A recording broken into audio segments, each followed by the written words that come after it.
Assalamualaikum warahmatullahi wabarakatuh. Sebelumnya, perkenalkan nama saya Naidisha Azahra, NIM 1810125 dari Ekonomi Pembangunan B.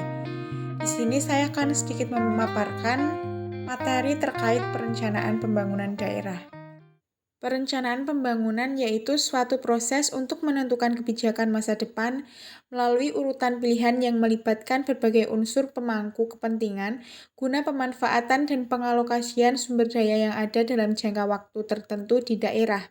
Rencana pembangunan daerah terdiri atas RPJPD, RPJMD, dan RKPD.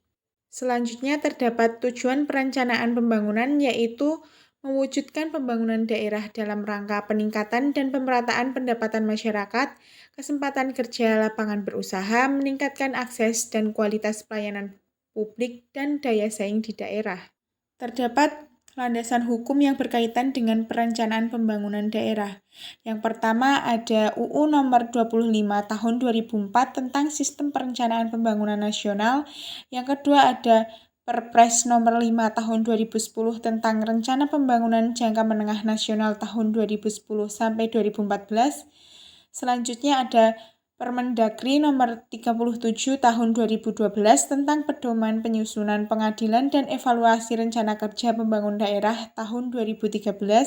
Selanjutnya ada Permendagri nomor 86 tahun 2017 tentang tata cara perencanaan, pengendalian, dan evaluasi pembangunan daerah, tata cara evaluasi rancangan peraturan daerah, tentang rencana pembangunan jangka panjang daerah dan rencana pembangunan jangka menengah daerah, serta tata cara perubahan rencana pembangunan jangka panjang daerah, rencana pembangunan jangka menengah daerah, dan rencana kerja pemerintah daerah.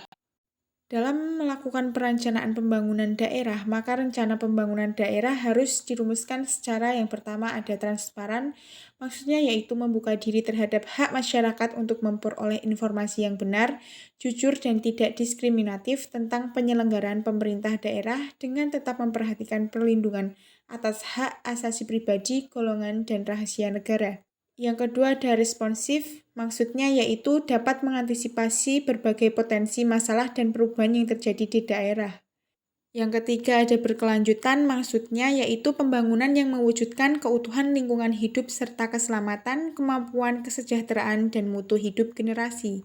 Yang keempat ada efisien, yaitu maksudnya pencapaian keluaran output tertentu dengan masukan terendah atau masukan terendah dengan keluaran output maksimal. Selanjutnya ada partisipatif, yaitu merupakan hak masyarakat untuk terlibat dalam setiap proses tahap perencanaan. Selanjutnya ada efektif, maksudnya yaitu kemampuan mencapai target dengan sumber daya yang dimiliki melalui cara atau proses yang paling optimal. Selanjutnya yang nomor 7 yaitu berwawasan lingkungan. Maksudnya yaitu untuk mewujudkan kehidupan adil dan makmur tanpa harus menimbulkan kerusakan lingkungan dalam mengoptimalkan manfaat sumber daya alam dan sumber daya manusia. Selanjutnya ada akuntabel, maksudnya yaitu setiap kegiatan dan hasil akhir dari perencanaan pembangunan daerah harus dapat dipertanggungjawabkan kepada masyarakat. Selanjutnya yang nomor 9 yaitu terukur, maksudnya penetapan target kinerja yang jelas dan dapat diukur serta cara untuk mencapainya. Dan yang terakhir yaitu berkeadilan, maksudnya yaitu prinsip keseimbangan antara wilayah sektor, pendapatan, gender, dan usia. Selanjutnya terdapat pendekatan perencanaan pembangunan, yang mana pendekatan perencanaan pembangunan di bawah ini berorientasi pada proses. Yang pertama ada pendekatan teknokratik, yang mana pendekatan teknokratik dalam perencanaan pembangunan dilaksanakan dengan menggunakan metode dan kerangka berpikir ilmiah untuk mencapai tujuan dan sasaran pembangunan daerah. Selanjutnya, terdapat pendekatan politis. Pendekatan politis dalam perencanaan dilaksanakan dengan menerjemahkan visi dan misi kepala daerah terpilih ke dalam dokumen perencanaan pembangunan jangka menengah yang dibahas bersama dengan DPRD. Selanjutnya ada pendekatan atas bawah dan bawah atas, yang mana pendekatan tersebut merupakan hasil perencanaan yang diselaraskan dalam musyawarah pembangunan yang dilaksanakan mulai dari desa, kecamatan, daerah, kabupaten atau kota, daerah provinsi hingga nasional. Yang terakhir ada pendekatan partisipatif, yaitu dalam perencanaan dilaksanakan dengan melibatkan berbagai pemangku kepentingan. Selanjutnya, pendekatan perencanaan pembangunan daerah yang berorientasi pada substansi terdapat 3. Yang pertama yaitu holistik tematik. Pendekatan ini dilaksanakan dengan mempertimbangkan keseluruhan unsur bagian kegiatan pembangunan sebagai salah satu kesatuan faktor potensi, tantangan, hambatan, dan atau permasalahan yang saling berkaitan satu dengan lainnya. Yang kedua ada pendekatan integratif, yaitu pendekatan integratif dilaksanakan dengan menyatukan beberapa kewenangan ke dalam satu proses terpadu dan fokus yang jelas dalam upaya pencapaian tujuan pembangunan daerah. Yang terakhir ada pendekatan spasial, yaitu pendekatan spasial dilaksanakan dengan mempertimbangkan dimensi keruangan dalam perencanaan. Selanjutnya terdapat jenis perencanaan pembangunan terbagi menjadi 3, yaitu perencanaan jangka panjang, perencanaan jangka menengah, perencanaan jangka pendek. Perencanaan jangka panjang biasanya mencakup jangka waktu 10-25 tahun, sedangkan untuk perencanaan jangka menengah biasanya mencakup waktu 4-5 tahun. Perencanaan jangka menengah pada dasarnya merupakan jabaran dari perencanaan jangka panjang sehingga bersifat lebih operasional. Selain itu, perencanaan jangka menengah memuat juga sasaran dan target pembangunan. Yang terakhir, terdapat perencanaan jangka pendek yang biasanya mencakup waktu hanya 1 tahun. Perencanaan tahunan ini bersifat sangat operasional karena di dalamnya termasuk program dan kegiatan lengkap dengan pendanaannya. Bahkan dalam rencana tahunan ini memuat juga indikator dan target kinerja untuk masing-masing program dan kegiatan. Berikut merupakan tahapan perencanaan pembangunan. Yang pertama, ada tahap penyusunan rencana.